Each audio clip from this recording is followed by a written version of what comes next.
Ibinalik ng PRC o ang Professional Regulation Commission Board of Medicine kay Hayden Co. Jr. ang kanyang medical license dahil daw sa mga pagbabago sa kanyang kilos at pag-uugali.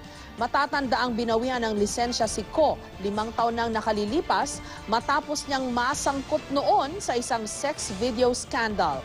Ikinatuwa ni Co ang desisyon ng PRC pero iaapela naman daw ito ng kampo ni Katrina Halili. Live mula sa Quezon City, may report si Mariz Umali. Mariz?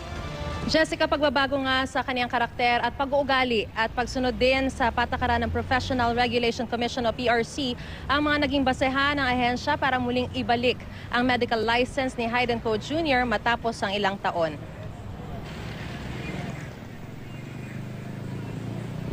Ibinalik na ng Professional Regulation Commission Board of Medicine ang lisensya ni Hayden Co. Jr. bilang doktor.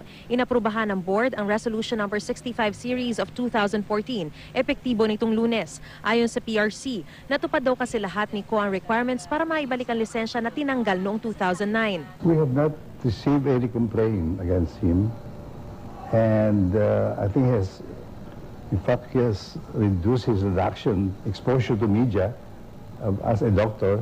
He's not using the name Dr. MD anymore regarding his involvement with Christian life, showing to us that he has really improved in behavior. 2011, ang katigan ng Court of Appeals ang desisyon ng PRC na alisan ng lisensya si Co. Matapos kumalat ang sex video nila ni Katrina Halili na sikretong kinunan mismo ni Hayden. Bukod kay Katrina, may iba pang sex video na lumabas kasama si Hayden. Ipinatawag pa ng Senado para imbestigahan. December 2013, nag-apply si Hayden na mabawi ang kanyang lisensya.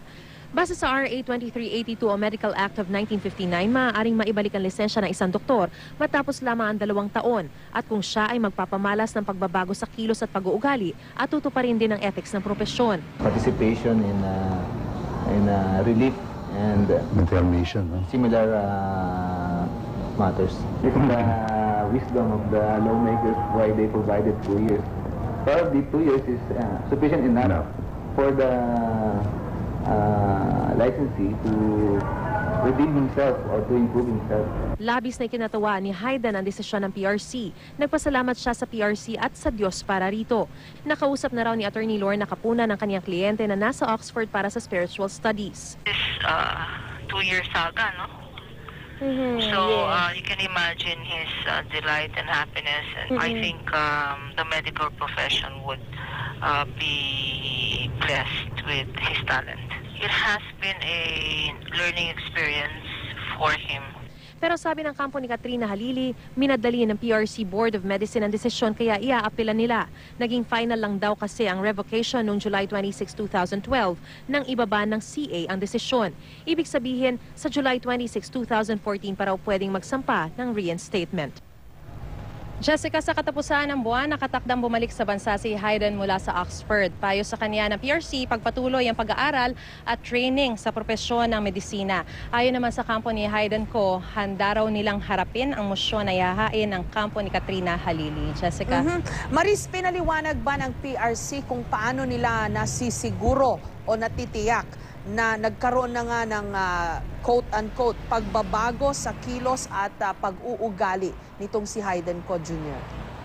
Jessica, nakikita raw nila ito dun sa mga pagbabago pagdating dun sa kaniyang less exposure sa media. Kasi kung dati talagang ginagamit niya yung kaniyang media exposure at ang kaniyang pagiging doktor, sinunod daw niya yung patakaran na hindi niya pwedeng i-practice yung medical profession within the time of the revocation. So hindi rin niya ginagamit yung kanyang pagiging MD. Pangalawa ay walang mga complaints na inihain laban sa kanya within the time of revocation. So isa yun sa talagang pinakamabigat na pagbabasehan, yung walang complaint. Kasi kung halimbawa na-revoke na nga yung kanyang lisensya at patuloy pa rin yung mga reklamo laban sa kanya for immorality and other mga offenses, then definitely magiging basehan yun para talagang permanently ma-revoke na itong kanyang lisensya. Pero dun sa mga nakita within the span of how many years, no?